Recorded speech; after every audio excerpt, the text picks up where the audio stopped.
everybody, and welcome to the second week of Coach's Night Out. We are live at the award-winning Town Square Social upstairs in the loft.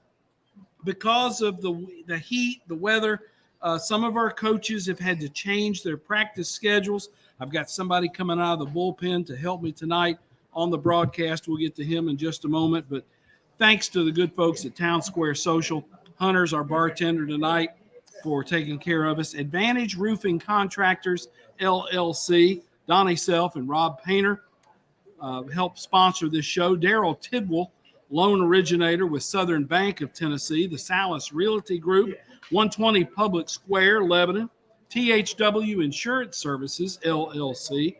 Cumberland University Athletics. And DT McCall and Sons, Lebanon, Carthage, Lafayette, Franklin, and Cookeville, home of free delivery. Now, again, because of the weather, we've had some changes in the high school football schedule this week. Week 2, Friday, August 25, what we've got. Friendship Christian travels to Donaldson Christian Academy. That game will be at 8 o'clock.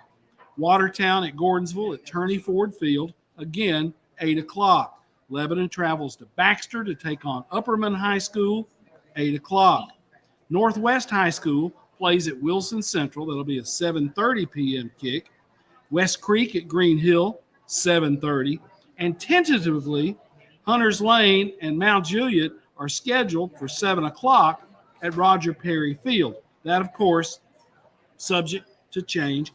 Mount Juliet Christian Academy travels to Chattanooga to take on Lookout Valley. That's an Eastern time zone game, and we'll see how that one plays out. Coach's Night Out airs on 3 Facebook Live platforms, including the Wilson Post, Main Street Preps, Blue Devil Broadcasting. You can also find this show on Twitter via TB Sports 85 and on the Main Street Media TV app. Thanks to everybody who makes this show possible. Lebanon High's team meals this week, the Monday meal, the Williams family, Chris Armstrong and Amy Arnold made that meal possible. Thursday's varsity meal, Ministry Center Church of God, and on Friday, Shenandoah Mills providing the food. Stepping out of the bullpen to help me on this show tonight, Ron Pavin, athletic director at Cumberland University. Ron, first off, thanks for stepping in. We appreciate it. And I know there's a world of things going on at Cumberland, but right now you got that Saturday home opener football. It's got to be tops on your list. Yeah, and thanks. It's an honor to be here, and I understand the heat, and I appreciate the high school coach. Everyone is adapting and adjusting, and you still got to play football. The game still has to be played, and, it's a big weekend. We're open up against Union College at 6 o'clock Central Time, and, we've been kind of since fall camp since July 26th, so they're getting tired of beating each other up and hitting each other. And so it's time to see how we play. We should have a great crowd. I know it's the last day of the fair, but a lot of people have already been to the fair. So please come out. I think we'll have a great crowd. 6 o'clock kickoff. You've kind of held firm on that, and you've had some discussions about, do you stay at 6 o'clock? Do you make some alterations because of the weather? And you've kind of built in a heat plan. Yeah, we talked to the White Hat. We have both doctors, our athletic trainers, and the visiting team. You want to treat people better than you're treated. And we all agreed that we could take some breaks. It's not going to be a difference much from 6 o'clock to 8 o'clock. And it's Saturday. It's not Friday. Friday's this week. And tomorrow, the next day, Friday is really, really 102 to 107. And I think it's going to be about 94, and it might be a little – maybe in the 80s kickoff. And so I think we've made a good decision. It's hard to make a decision, but once you do, we'll make some breaks and we'll have the safety of all the players. And when you talk about breaks, after scores, between quarters, kind of stretching those out a little bit to give the kids a little more time to get the ones hydrated that you need to get water in. Yeah, there's no problem in taking 90 seconds, and after a touchdown or 2 minutes. They do it in the NFL, and they do it with commercials on big D1 programs. It might get where the student athletes get a little antsy, but like you said, hey, it's better to take your time a little bit. It's not changing the flow of the game.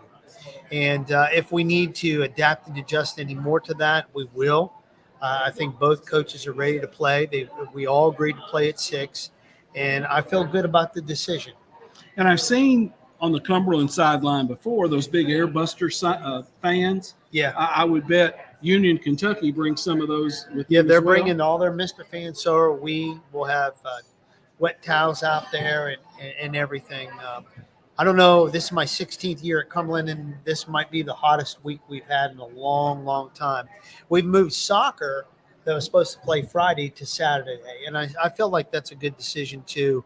You want to participate, you just don't want to be in dangerous heat. Well, and I think the high schools have done a good job. Yeah.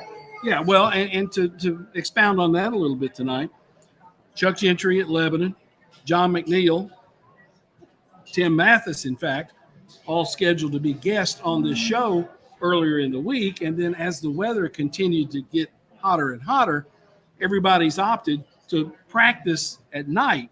And we filmed the show in the evenings. So all those guys are working with their teams right now.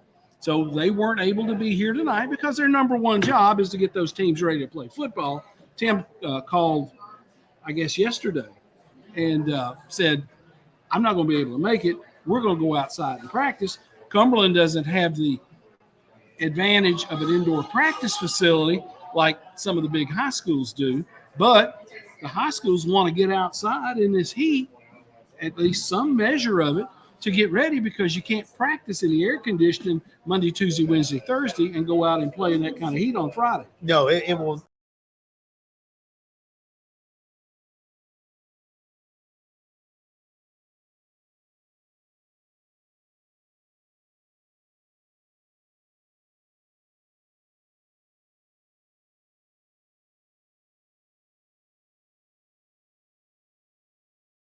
Did a new video board, Wilson Bank and Trust, a new pavilion, a new locker room. The place looks great. I think we're really excited about what Cumberland University and the athletic department's doing right now, and staying competitive and trying to help out. Tomorrow, Friday, we're doing our leadership day. We do leadership days with all the athletes. They go through classes, but they will go Friday afternoon from 1 to 3 throughout Wilson County doing community service. Really? Yeah, we're going to go over to, I think, Sam Houston, clean up their playground parks. We're going somewhere else, new leash on life. I mean, we just do about 2,000 hours of community service. And I think that's great because when those young people get married and then they pass that community service on, if they move to Wilson County and stay, they can be a part of something like Rotary and be a part of something else. And I think that's good for our athletes. We've been doing it since I've been here. This is the 16th year, and it's impacted the community because you can't ask the community to come to your game when they don't know you. Yeah. So when a young man or woman is fixing or painting up a house and stuff, they're like, I like that person. I might want to come see them play. And so it's been very impactful. I'm asking a question I don't know the answer to. In the past, there have been some sort of theme days for home football games, welcome certain groups, that sort of thing. What have you got planned this year? Yeah, this is first responder. Responder night. So Mayor Bell and others will be here, police and fire. We're going to honor them on the field at halftime. They had a charity game, Mindy Best. We let the fire department and police and all first play a charity basketball game all day to help them raise money for awareness. And I just felt like I just wanted to thank them in the county for everything they do behind the scenes. And I think that's a great way for them to be recognized. So fire emergency service, yes. Will they be admitted free to the game? Yeah, they're all coming free to the game, and their families, and we just want to honor them at halftime. And President Stumm's flying in on a helicopter to fly in the game ball right before the game starts, right on the field. Where'd you get the helicopter? I'm not sure. That's a friend of his that's doing that for him. I wonder if that's a Lowry. No, I can't remember the person's name. And I know it's John, Okay. but no, I'll be honest. After John doing this, Bell. yeah, after 39 years, I was a little leery on the landing on a grass field, but it's going to be okay. It's dry. I can tell you a story. Many moons ago, Lebanon High had arranged for a paratrooper to parachute with the game ball before kickoff. And the lights are on, and everybody's anticipating, and the plane flew over, and the guy never showed up. He landed at the fairgrounds. So he showed up about the middle of the first quarter, caught a ride over to the football field. He said, "Who do I give this football to?" Because they're out there playing. Wow. So a parachute drop can be a little tricky, Right. but at least a helicopter, he can find the field. Yes. Yeah. When I was at another school in our conference, it happened, and they made some big divots, and it's too late to roll the field before a game starts. Oh, gosh. But it should be a great night. Tim and his staffs, Coach Brown has been at Lebanon and been solid at Cumberland. Is come full time. He's now the offensive coordinator, Bobby Brown. And I just think that we're poised to have a really good season. Now, every football season depends on how many injuries you're going to have. Can you have your two Ds be able to play? That's the key to college football, because somebody's going to get hurt. Yeah. I mean, it's just part of the game. And that, I think, knock on wood, we don't have too many injuries by the end of the year, and we can play in the postseason. Logistically, during the week, the Wilson County Fair, Tennessee State Fair, has been parking in that east parking lot behind the visiting grandstand. That parking becomes all Cumberland on Saturday game day. You have a lot of tailgaters, a lot of folks that come out. That's the main fan parking area, and that's going to be Cumberland on Saturday. Yeah, so if you're listening in and you want to go to the fair, you're not going to be able to park there.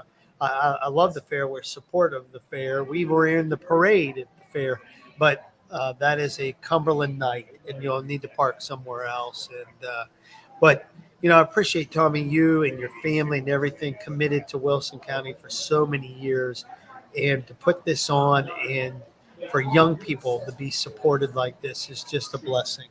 Well, we have a good time with it, and again, in a perfect world, I'd have three coaches here tonight. But again, Ron Pavin, athletic director at Cumberland, has stepped in to kind of help us this evening. Once again, let me run through my sponsors. The Salas Realty Group, THW Insurance Services, LLC, Cumberland University Athletics, loan originator Daryl Tidwell with Southern Bank of Tennessee, D.T. McCall and Sons, Lebanon, Carthage, Lafayette, Franklin, and Cookville, and Advantage Roofing Contractors, LLC, Donnie Self, and Rob Painter. Football is not the only sport going on right now in the fall. You mentioned soccer. You had to bounce soccer from Friday to Saturday. There's a lot going on right now sports-wise. Oh, yeah, we start cross-country on the 8th away. Men's soccer had it's called a friendly scrimmage. They tied last night with Christian Brothers. Women's soccer have won 2 in a row. They are absolutely loaded. They both. I want to say they won 8-0 and 5-0 in those first 2 games. Yeah, he's really, really, really, really deep. And so I do want to bring up our first leadership day with the football team.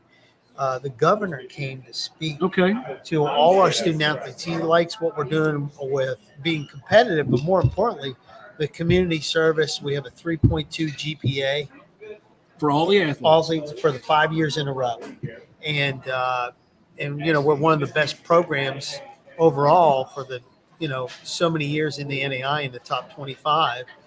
But it's an honor to have the governor come to want to speak to our student athletes, and and I think when these young people, like our football players and others in the fall, will look back and they'll call their mom and dad and go, "Hey, the governor came just to speak to us." Well, at first they won't really understand it, but then they'll step back and they'll go, that was pretty cool. With all the sports going on, I know that athletic training, when you've got times like these where this heat is so oppressive, Katie Arnold's staff has really got to stay on top of these kids. Oh yeah, and right now, we're short a couple across the country athletic training, but they're there all morning, and now we're practicing at night, and so it's a thankless job. But they are all over it, and we have 30 sports. We'll have 700 athletes athletes this fall. We had physicals all day today for the winter and spring so that they could go through. And that was a feat all And, day and today. if I remember right, you run them all through the gym. That's right. They've got stations they go through, and it's like a fine-tuned machine running all those cats through there. Yeah, and you're going to check their heart. They're going to check everything, and we're going to stop people. These days and age, it's safety first. And then Dr. Christy Stump, not President Stump, is our physician on campus, and she's doing also a deep physical on them. So it's going to take some time, and I think that shows our commitment, athletic training wise, the safety and well-being of our student athletes. Cumberland is a small community into itself. The outreach is amazing. The impact you have on the community, I don't know that you could put a dollar impact on how much Cumberland gives to the community, and the fact you bring all these kids in there. They're not always going to eat in the cafeteria. Oh, no. They're going to go somewhere and eat. They're going to gas their cars up. They're going to hit the Walmart. They're going to hit some of these other stores in town. And a lot of them stay over the summer, and a good number of them work on campus. Oh, yeah, and especially a lot of our foreign athletes. They don't Yeah. want to fly back home. But, I mean, hopefully it's 14 days into the school year. It's called census, and we're close of being at 3,000 or 3,100 students this fall. The all-time record. Yeah, all-time record. Now, some can drop out before the 14th day, and Paul Stum and enrollment's done a great job. But, just think about 3,000 some odd students impacting Wilson County. What if we go to 3,500, 4,000 students? And that could happen very easily. We're growing so fast. We have almost 800 new freshmen this year. Again, maybe a tough question, but at some point, housing must be continued to be addressed. There's going to have to be some more buildings on campus or adjacent to campus. I know Cumberland has bought some properties adjacent to the actual block that Cumberland sits on. That's got to be in a long-term plan. Yeah, President Stump just had a meeting with us in senior management about rewriting the strategic plan with people so we can move the needle and do that.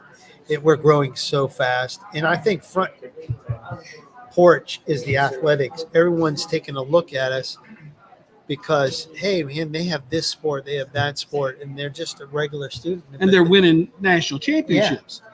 And so that just breeds, if a Division I school wins the enrollment, the applications go up. And I think that I'm not saying that we're the only factor. I'm just saying it's a help to be successful for the enrollment. Well, it's got to help the visibility of the university.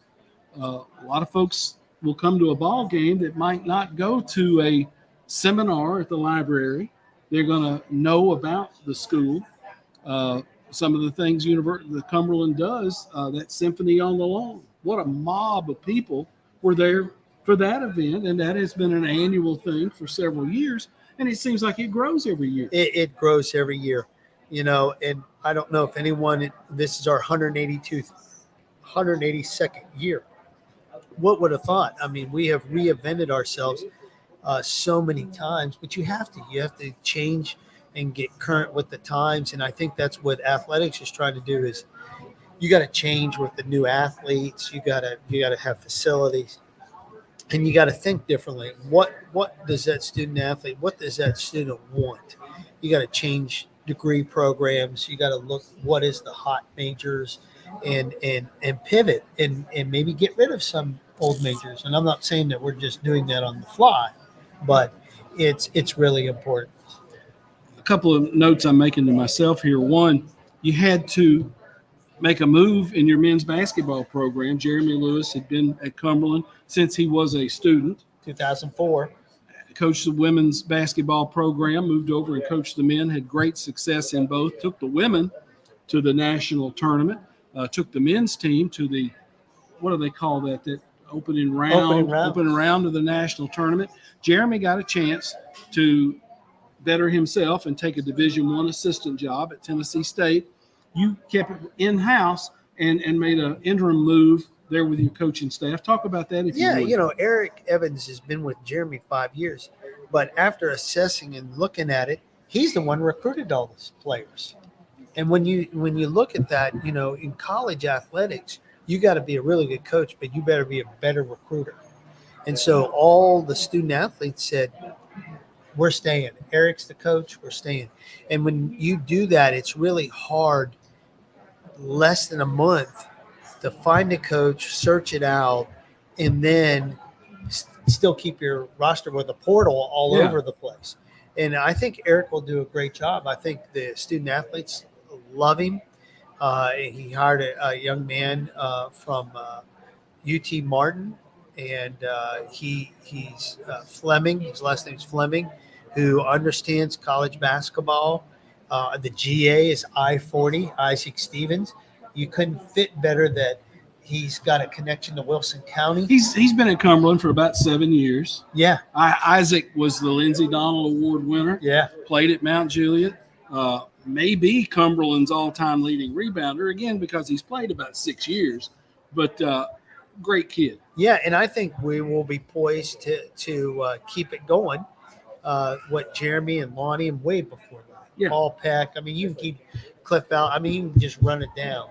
And, I'm all okay if someone wants to better themselves and go to another school. I want them to do that. I don't make them feel guilty. Well, you want people who want to better themselves coaching for you. Yeah, I mean, we have strength coaches at Kentucky, Notre Dame, MTSU. We got soccer coaches, football coaches, all over the country, and I believe that helps Cumberland, but it helps them. And I don't mind them starting their career at Cumberland. And if they want to stay, that is a blessing. You mentioned strength coach. You promoted an interim to Yeah. the full-time job. Talk about him a little bit. Gunnar Helen was being the GA, and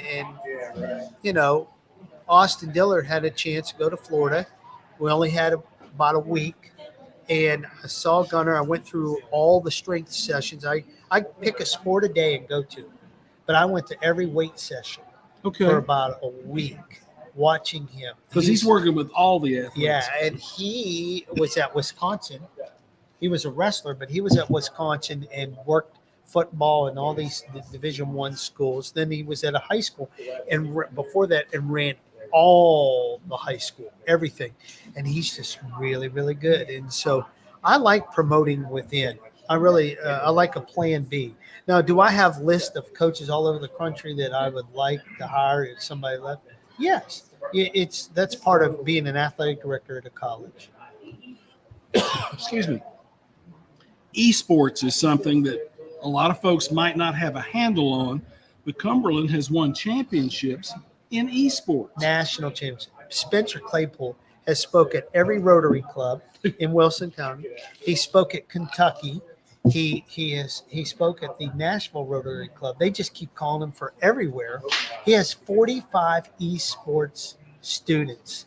We had to build 2 extra rooms this summer we have Division I best esports kids transferring from, and all kids from all over the country are coming to play esports because we're winning national championships. Well, when mom or dad gets mad because little Philip's in his room playing a game, there could be an end game to this, right? Oh, I think, hey, they're bright. They're flying drones for the government.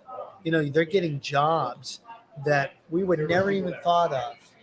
Ohio State has a major in esports right now. Really? Yeah, but those kids are so teched out that when they go to class, they're like, I already know how to take care of that computer, tear it apart, and put it back together, and I can get you going better than anybody. And again, that's in the last 5 years. This thing has just gone nuts. I'll tell you what. Spencer played D2 football at Kentucky Wesleyan, and he was Kyle Allen's GA. And I had this idea, and I walked up because I knew he was a gamer. I said, "Hey, Spencer, I think I'd like to do esports. Would you be the coach?" He said, "Can I think about it in a couple of days?" And everyone on campus thought I was crazy. And it's turned out to be. Well, where'd you get the idea? You had to see it somewhere. Yeah, right? I just started Googling it. I saw it at different like athletic directors associations and other Division I universities that had club but not really like all in. And I'm like, man, we make a varsity sport like this, kids are going to come. And then you add a major of some kind of IT thing, and that's what they're looking for. And I think we have a niche right now. Well, and there is some scholarship money Oh involved. yeah, and he's running them in the morning, and they do push-ups, and they do the weight room, and they do everything. You're not serious. No, Really? oh yeah, they're doing it all. Yeah, Again, there had been national champions. national championships against all Division I schools. And because there is no national type organization, Well, it's not under an NCAA, but Cumberland can compete with Clemson. That's right. Oh yeah, we have like a huge winning record against all Division I schools, and I'm telling you, I believe at some point the NCAA will make it a sport. So there's 45 kids at Cumberland. 45. 45. Yeah, we have in the band 45. I mean, they're flooding like crazy. They're headquartered at that annex building that you call, what is Alumni Hall. Alumni Hall. We have a really nice decked out room inside there, but now we did it on the outside, on the end, and added 3 more rooms. And we just did that summer. I mean, they're teched out and playing all day long. And Spencer Claypool's done a great job. And You know, I mean, just think about our women's golf and our golf. I mean, Rich Williams has been there 11 times in the national tournament.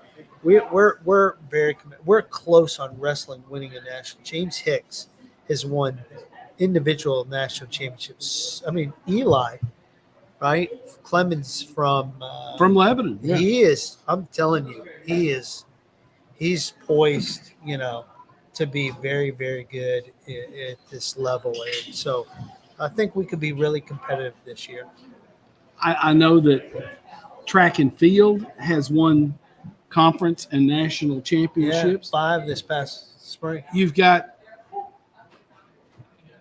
Praise Imada Dudu, who's back on campus now. Yeah, she didn't want to be it. She didn't like her Division I experience. She had transferred, yeah. and we all said our goodbyes, and she's back. Yeah, I saw her at physicals today, and she's like, "I'm back," and I don't. And coach says there's a girl I have not met because we have leadership day that she's just as fast as Praise. It's a freshman coming that she's on campus. So Achu Nyamati, who came from MTSU, has done a wonderful job. Marty Skill started it, but he is. I mean, we're winning national championships without a track. Yeah. You practice at some of the high schools. Yeah. And you see these kids running up and down West Main Street. That's your cross country guys getting ready to go out and run. Cumberland athletes are all over the place. Aren't Yes. they? Yeah. Ron, I want to thank you once again for your visit. Let's hit the football game one more time. Saturday, the 26th, in Oaks Lassiter Field, 6:00 kickoff. That is correct. Emergency services folks admitted. First Free, responders. first responders. Yeah, all responders first. I just think in our day and age of what's going on in our world, I think it's just nice to honor them.